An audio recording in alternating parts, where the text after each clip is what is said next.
አሜሪካና ሩሲያ ተፈራርመዋቸው የነበሩት ጅምላ ጨራሽ የጦር መሳሪያዎችን ምርቶቻቸውንና ስርጭታቸውን ለመገደብ ትኩረት ያደረጉት ሕጎች ከሥራ ውጪ ሊሆኑ 3 ቀናት ብቻ ቀርተዋል።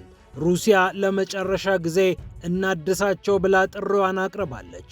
እነዚህ አደገኛና ጅምላ ጨራሽ መሳሪያዎች በሕግ የማይገደቡ ከሆነ ሁለቱ ሀገራት በቀዝቃዛው ዓለም ጦርነት እንደነበረው ከፍተኛ የጦር መሳሪያ ምርት እሽቅድድም ውስጥ ሊገቡ ይችላሉ ተብሎ እየተሰጋ ይገኛል። ዓለምን ከአህጉር አህጉር እየዞሩ ኒኩሌር ተሸክመው እንዳልነበረች የሚያደርጓት እነዚህ የጦር መሳሪያዎች በብዛት እንዳይመረቱና እንዳይሰራጩ ሞስኮና ዋሽንግተን ተፈራርመው የነበረ ቢሆንም አሁን ግን ሁለቱም ሀገራት ይህንን ስምምነት አለማደሳቸው ለመላው ዓለም ስጋት ጭሯል።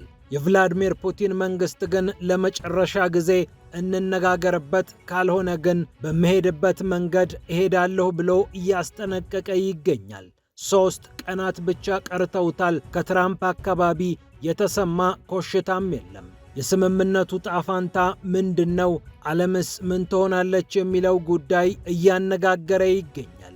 ይህ እንደተጠበቀ ሆኖ ፈረንሳይ አሁንም ሩሲያን ማዋራት አለብን እያለች እየወተወተች ትገኛለች። አውሮፓ ሆ ብሎ ሞስኮን ማነጋገር አለበት ያለችው ፈረንሳይ ይህንን ነገር ስትናገር የመጀመሪያው አይደለም። አውሮፓ በትራምፕ መበለጡን አምኖ በቭላዲሚር ፑቲን እንደተበለጠ ገብቶት ሞስኮን ልምምጥ ይዟል። በዚህ በኩል ደግሞ ሩሲያ የፈረንሳይን ሴራ እንካችሁ ብላ አጋልጣለች። የሩሲያ የውጭ ደህንነት መስሪያ ቤት በምዕራብ አፍሪካ በተለይም እንደነ ኢብራሂም ትራኦሬ በመሳሰሉ መሪዎች ላይ ፓሪስ ያሰበችው ሴራ አለ እወቁ ሲል ነው የደህንነት መስሪያ ቤቱ ሪፖርቱን ያወጣው። የኢብራሂም ትራኦሬን እና የሌሎቹን የሳህል መንግስታት ከስልጣን ማውረድ ወይም መሪዎቹን ማስወገድ በፈረንሳይ ትኩረት ተሰጥቶት እየተሰራ ነው። እረ እንደውም የፈረንሳዩ ፕሬዝዳንት ኢማኑኤል ማክሮን ሳይቀሩ እነዚህን አመፀኛ መንግስታት አንድ ነገር አድርገውልኝ ብለው ትዕዛዝ መስጠታቸውን የሩሲያ ደህንነቶች ደርሰንበታል ብለዋል። አካባቢውም ታምሷል። በሌላ በኩል አሜሪካ ኢራንን ለማጥቃት ዝግጁ አይደለችም አለ ዎል ስትሪት ጆርናል። መንግስታዊ ምንጮቹን ጠቅሶ ዘገባውን ያሰፈረው ዎል ስትሪት ጆርናል እስራኤልና አሜሪካ ስለ ኢራን ጥቃት ብዙ እየመከሩ እንደሚገኙና አሜሪካ አሁን ኢራንን ለማጥቃት ፍጹም ዝግጁ አይደለችም ብለው ዲፕሎማቶች እንደሚያምኑ ሰምቻለሁ ብሏል የአሜሪካው ጋዜጣ። በየቀኑ አዳዲስ ነገሮች የሚሰሙበት የኢራንና አሜሪካ ፍጥጫ አሁን ደግሞ እንዲህ አይነቱን ዘገባ ይዞ ወጥቷል። ምናልባት ነገ የሚሰማው ነገር ባይታወቅም ውጥረቱ ግን አሁንም ከፍ እንዳለ እየተገለጸ ነው። ከዚሁ ጉዳይ ብዙም ፈቀቅ ሳንል አሜሪካ ልዩ ልዑኳን ወደ እስራኤል ልትልክ መሆኑ ተሰምቷል። የአሜሪካው ፕሬዝዳንት ዶናልድ ትራምፕ ልዩ ልዑክ ናቸው ቴልአቪቭን ይረግጣሉ የተባሉት። ወደ ቴልአቪቭ የሚያመሩት ደግሞ ከኢራን ጋር በተገናኘ እንደሆነ ተሰምቷል።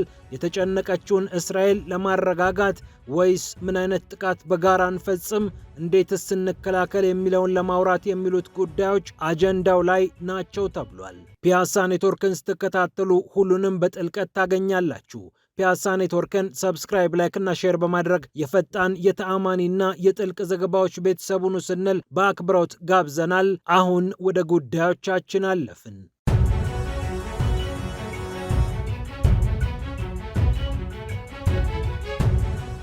አሜሪካና ሩሲያ ለዓመታት ያህል ተፈራርመው ያከበሩት ስምምነት ስታርት ይባላል። ኒኩሌርን መሸከም የሚችሉ ስትራቴጂክ የጦር መሳሪያዎችን በተመለከተ የተደነገገ ስምምነት ነው። ይህ ስምምነት 2010 እንደ አውሮፓውያን አቆጣጠር ላይ በባራክ ኦባማ እና በዲሚትሪ ሜድቬዴቭ አማካኝነት ተፈርሞ ነበር። እንደ አውሮፓውያን አቆጣጠር ከ1972 ዓ.ም ጀምሮ አሜሪካና ሩሲያ እንዲህ አይነቱን ነገር በተለያየ መንገድ ተፈራርመውታል። የጦር መሳሪያዎችን ላናበዛ፣ በተለይ ደግሞ ጅምላ ጨራሽና አጥፊ የሆኑ ዓለምን ሊያንቀጠቅጡ የሚችሉ መሳሪያዎችን ምርታቸውን ልንገድብ፣ ስርጭታቸውንም ልንቀንስ ተስማምተናል እያሉ በተለያየ መልክ እና ቅርጽ ሲስማሙ ኖረዋል።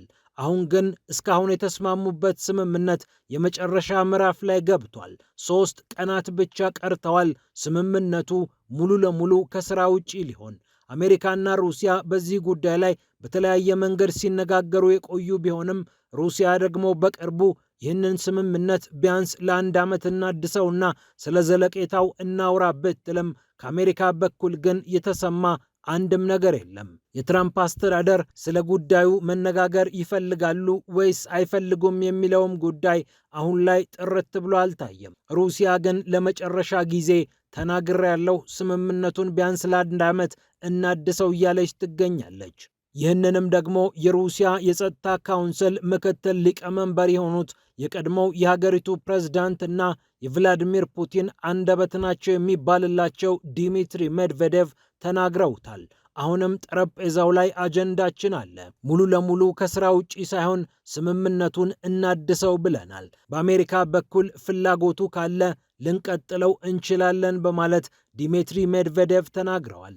ሁለቱ ሀገራት 2010 እንደ አውሮፓውያን አቆጣጠር ከተፈራረሟቸው ነገሮች አንደኛው ረጅም ርቀት ተወርዋሪ የሆኑ ኒውክሌርም መሸከም የሚችሉ አደገኛ ሚሳኤሎችን 1550 ቁጥር ላይ ብቻ እናመርታለን ወይም እናሰራጫለን፣ ከዚህ በላይ እነዚህን መሳሪያዎች አንታጠቅም ብለው ነበር የተስማሙት። አህጉር ዘለል ባሊስቲክ ሚሳኤሎችን ደግሞ ከ800 በላይ ብዛት አንታጠቅም ብለው ተማምለዋል። ከባህር ሰርጓጅ መርከቦች የሚወነጨፉ ሚሳኤሎችንም ደግሞ እንዲሁ ከ800 በላይ አይኖረንም ተባብለው ነበር። አህጉር ዘለል ባሊስቲክ ሚሳኤሎችንና ከባህር ላይ የሚወነጨፉ በሰርጓጅ መርከቦች አማካኝነት የሚተኮሱ ማስወንጨፊያዎችንም በተመለከተ ብዛታቸውን ከ700 በላይ ከፍ አናድርግም ብለው ተፈራርመው ነበር ሁለቱ ሀገራት። በዚህ መልኩ ተገድቦ የነበረው አህጉር ዘለል የባሊስቲክ ሚሳኤል ምርትና ስርጭት አሁን ላይ አለመታደሱ ሁለቱ ሀገራት እንደ ቀዝቃዛው የዓለም ጦርነት ወቅት አላስፈላጊ ፉክክር ውስጥ ሊገቡ ይችላሉ፣ የጦር መሳሪያ እሽቅድድም ውስጥ ገብተው ዓለም የምትጠፋባቸውን መሳሪያዎች የበለጠ ያመርቱ ይሆን የሚሉ ጥያቄዎች እየተነሱ ይገኛሉ።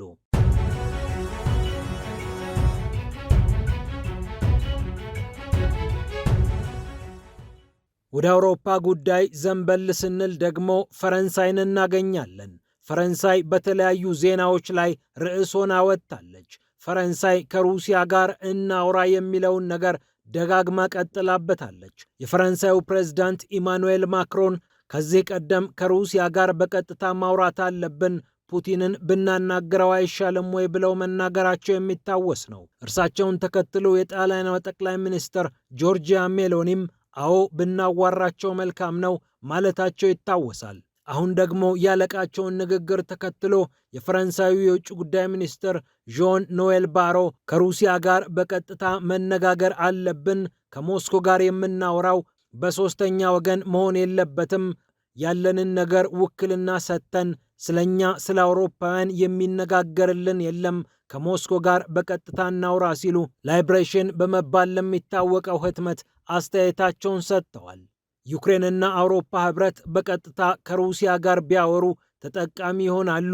ለጥቅማቸውም ሲባል ሁለቱም በቀጥታ ከሩሲያ ጋር ማውራት አለባቸው እንጂ ኃላፊነታቸውን ለሌላ ወገን አሳልፈው በመስጠት መነጋገር የለባቸውም ብለዋል። የአሜሪካው ፕሬዝዳንት ዶናልድ ትራምፕ ዩክሬንንና ሩሲያን በቀጥታ በማነጋገር አውሮፓን ከጨዋታው ውጪ ሲያወጡ የተስተዋለ ሲሆን ደስ ሲላቸው ደግሞ የዩክሬን ጉዳይ የአውሮፓ ጉዳይ ነው፣ እዛው ብራሰልስ ይጨነቅበት ብለው አውሮፓዎችን ነቆር ተንኮስ እንደሚያደርጉ ይታወቃል። ይህ ጉዳይ ግራ ያጋባው የነ ማክሮኑ አውሮፓ ደግሞ በቃ ከሩሲያ ጋር በቀጥታ አውርተን ለምን ችግራችንን አንፈታም እያለ ይገኛል። ጦርነቱ ከተጀመረ ጊዜ አንስቶ ላለፉት 4 ዓመታት ከሩሲያ ጋር በቀጥታ መነጋገርን እንደ ነውር የቆጠረው ብራሰልስ ምንም እንኳን ባለፈው ሐምሌ ላይ ኢማኑኤል ማክሮን እና ቭላዲሚር ፑቲን ቢያወሩም ከዛ የዘለለ ንግግር ግን እስካሁን አልተስተዋለም። የክሬምሊን ቃል አቀባይ የሆኑት ዲሚትሪ ፔስኮቭ ለተራ ወሬ ካልሆነና ቁም ነገር ያለው ንግግር የሚኖረን ከሆነ አዎ እኛም ማውራት እንፈልጋለን፣ ሩሲያ ለዲፕሎማሲያዊ መንገዶች ሁልጊዜም በሯ ክፍት ነው ብለው መናገራቸው የሚታወስ ነው። ሌሎች የአውሮፓ ህብረት ባለስልጣናት ግን ከሩሲያ ጋር ከማውራት ይልቅ ሩሲያ ላይ ጫና ማሳደር ለኛ ይጠቅመናል የሚል እምነት ስላላቸው በሩሲያ ጉዳይ አውሮፓ በሙሉ ልቡ እስካሁን ተስማምቷል ብሎ መናገር አይቻልም።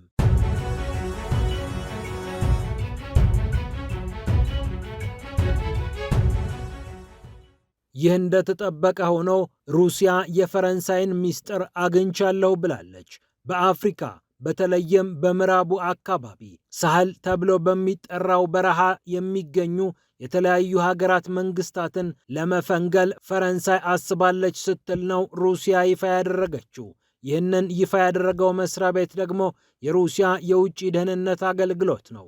ኤስቪአር እየተባለ የሚጠራው ይህ መስሪያ ቤት ከሩሲያ ውጭ ባሉ ሀገራት የተለያዩ የደህንነት መረጃዎችን ይሰበስባል፣ ይፋ ያደርጋል። አሁን ላይ ይፋ የተደረገው አንድ ሪፖርት እንደሚጠቁመው ፈረንሳይ ለብቀላ ተዘጋጅታለች። ጸረ ፈረንሳዊነት ባበበባቸው የምዕራብ አፍሪካ ሀገራት የተለያዩ መፈንቅለ መንግስቶችን ጭምር በማካሄድ እንዲሁም ደግሞ መሪዎቹን በማስወገድ በቅኝ ግዛት መንፈስ የተሞላ ዘመቻ ልታካሂድ ነው ሲል ኤስቪአር አሳውቋል። ፈረንሳይ በልዩ ሁኔታ ትኩረት ያደረገችባቸው ቡርኪና ፋሶ፣ ማሊና ኒጀር ሲሆኑ እንደ ኢብራሂም ትራኦሬ ያሉ መሪዎችን ማስወገድ ደግሞ ቀን ሊሰጠው የማይገባ ነው በማለት ፈረንሳይ ቆርጣ መነሳቷን የሩሲያ የደህንነት መስሪያ ቤት አረጋግጧል። የደህንነት መስሪያ ቤቱ አንድ ይፋ ያደረገው ነገር ደግሞ የፈረንሳዩ ፕሬዝዳንት ኢማኑኤል ማክሮን ራሳቸው በጉዳዩ ላይ ገብተውበት አዎ አድርጉት ብለው ለፈረንሳይ ጦር ኃይሎች ትዕዛዝ ማስተላለፋቸውን የሚመለከት ነው። የተለያዩ መፈንቅለ መንግስቶች ተደርገው ጸረ ፈረንሳይ የሆነ ስሜት ያላቸው መንግስታት ከመጡ በኋላ የፈረንሳይ ጦር በየአካባቢው ውጣልን መባሉን ተከትሎ ኢማኑኤል ማክሮን ለብቀላ ተዘጋጅቷል ነው የሚለው የሞስኮ መስሪያ ቤት።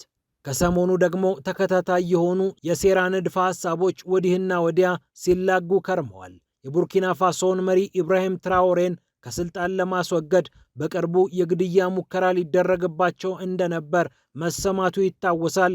ሀገሪቷም ይህንን ይፋ አድርጋለች።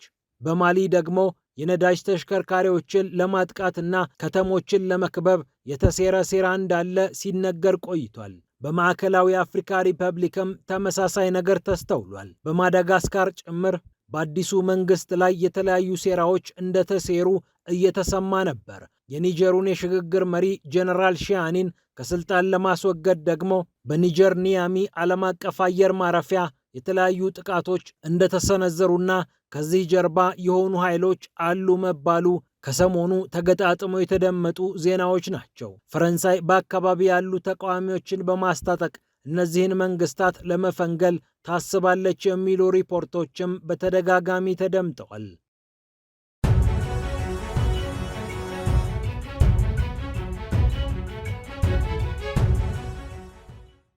ወደ ኢራን ጉዳይ ስናመራ አሜሪካ ኢራንን ልታጠቃ ዝግጁ አይደለችም ይላል የዎል ስትሪት ጆርናል ዘገባ።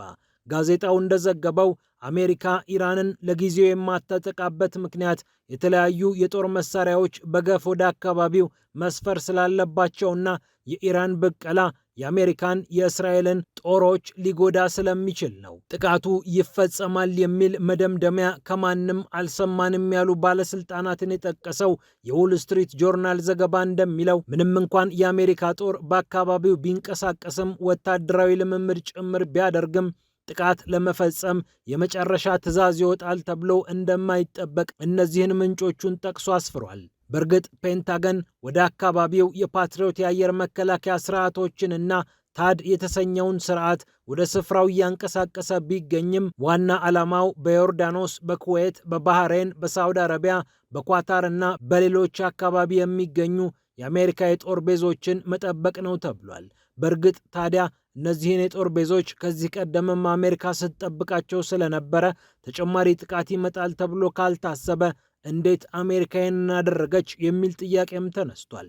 ምክንያቱም ኢራን አሜሪካን ልታጠቃ የምትደፍረው አሜሪካ ራሷ ጥቃቱን ከሰነዘረች ብቻ ይሆናል። ካልሆነ ለቴህራን ከፍተኛ ኪሳራ የሚያጎናጽፍ ነው። ቴህራን ራሷን እንደ ተከላካይ እንጂ እንደ አጥቂ ማሳየት ስለማትፈልግ በአሜሪካ ላይ ቀድማ የምትሰነዝረው ጥቃት ካለ እንደ ተከላካይ ሳይሆን እንደ አጥቂ በዲፕሎማሲያዊ መንገድ ችግሮችን እንደሚፈታ ሳይሆን እንደ አዋኪ መቆጠሯ አይቀርምና ለቴህራን አያዋጣትም።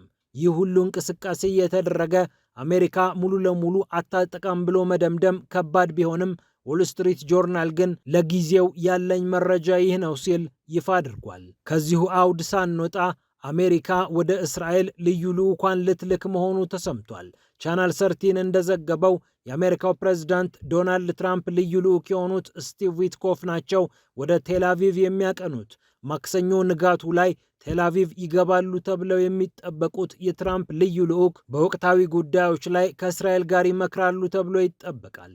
እስራኤል፣ አሜሪካና ኢራን ስምምነት ቢያደርጉ የኔ ዕጣ ፈንታ ምንድነው የሚል ሐሳብ እንዳላትና ይህም ወደ ስጋትነት ደረጃ ከፍ እንዳለ እየተገለጸ ይገኛል። የእስራኤል ጦር ኃይሎች ኤታማዦር ሹም የሆኑት ኤያል ዛሚር በሚስጥር ወደ ዋሽንግተን ማቅናታቸው የተነገረ ሲሆን እስራኤል በጉዳዩ ላይ የአሜሪካን አቋም በሚገባ መስማት እንደምትፈልግ ተሰምቷል።